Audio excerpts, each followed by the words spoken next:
Scotia is a non-profit, non-governmental organization, and our mission is to educate people in Nova Scotia on things they can do, action, and things they can do to improve the environment. The purpose of this survey in particular that they're doing is it's called the OBVN protocol, Ontario Benthos Biomonitoring Network. And so what they're doing is they're actually doing a survey on inverts for this particular stream, which is Forest Hills.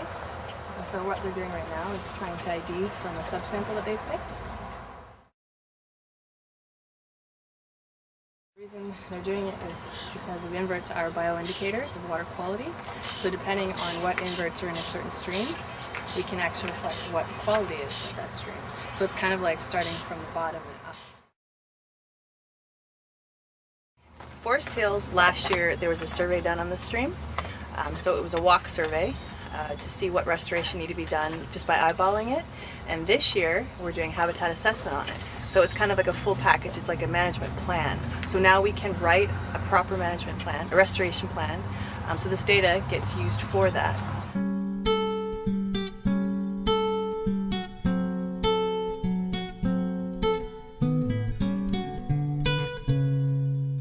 Well, the reason we're monitoring water quality at Scraggy Lake is because a company has the rights to create a gold mine at the north end of the lake, and they basically want to, all of the effluent from the mining operation will flow into that lake. So the mine hasn't opened yet, so ahead of that we want to build up a database of water quality measurements in the area, so that when the mine does open, we'll be basically, we'll know immediately if the quality of water in the lake is degraded by the mine, and we sort of expect that it will be.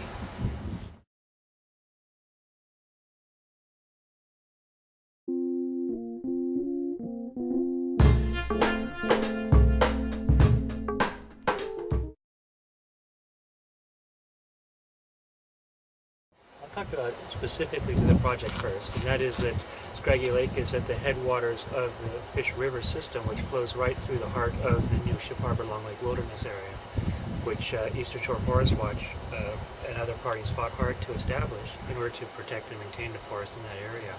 And we're concerned that if the primary watershed through that area is contaminated, it will have an effect upon the wilderness.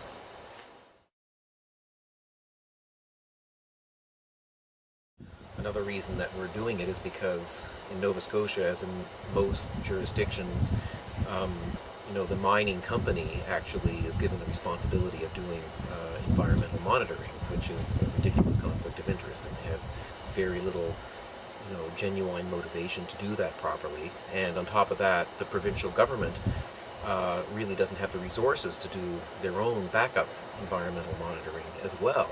So there's really no, if local citizens don't take an interest in the water quality issue, then really we feel that there is nobody. So we're doing it because the job has to be done.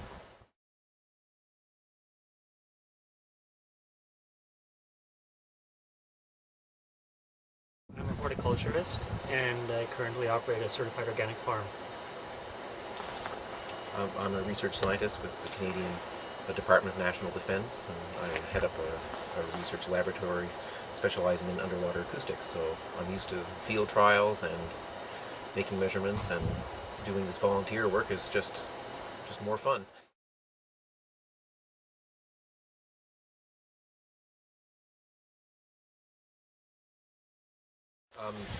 The networks provided guidance to us in terms of helping to develop a plan to do the water quality monitoring program that we have, and provided us with instrumentation that we need to borrow, because we're a small organization, so we don't have our own equipment. So like the YSI water quality monitor, and they did a workshop where we learned, actually there were 2 workshops that they put on where we learned about the concepts behind water quality measurement and that sort of thing.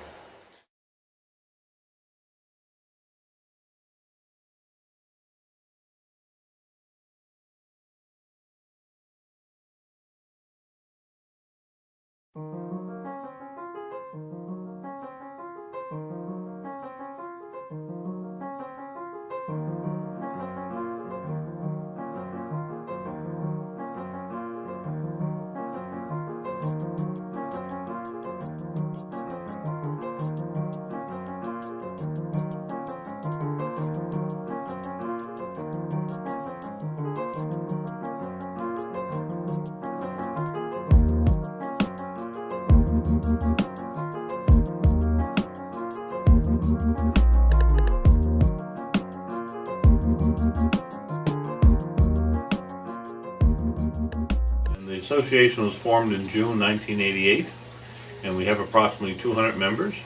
And we're a conservation organization trying to improve, maintain, and restore the Sackville River watershed. The Sackville River watershed is 147 square kilometers. Yeah, we have a pretty low impact program. We do 14 sites on average each summer. We'd like to do more, but we've picked 14 to try to best represent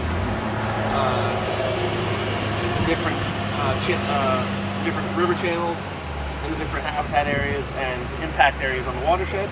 And it gives us a pretty good profile that we can integrate with government and other organizations' data sets to try to create a full water quality profile in the watershed. We mainly concentrate on restoration of Atlantic salmon habitat. We use the Atlantic salmon as a biological indicator of water quality. If we can keep the wild Atlantic salmon in the river, generally, overall, the water quality is very good.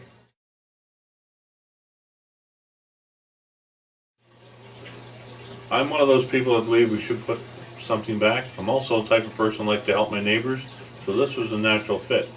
One of my neighbors, Shane O'Neill, the founding member of the Sackville Rivers Association, asked me one day to go to a cleanup.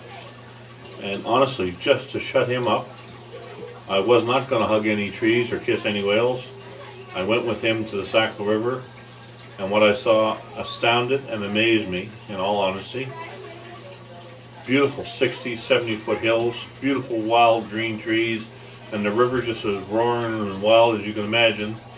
And that day, we took out over 50 cars out of the river.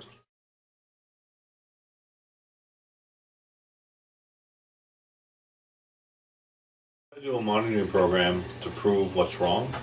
People just won't take your word for it, and that should be good. But we cannot afford to buy the equipment nor the scientific advice to analyze that results that we get.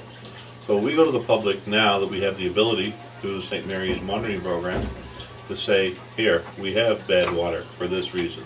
Or here we have siltation, and this is the effects of that on the water.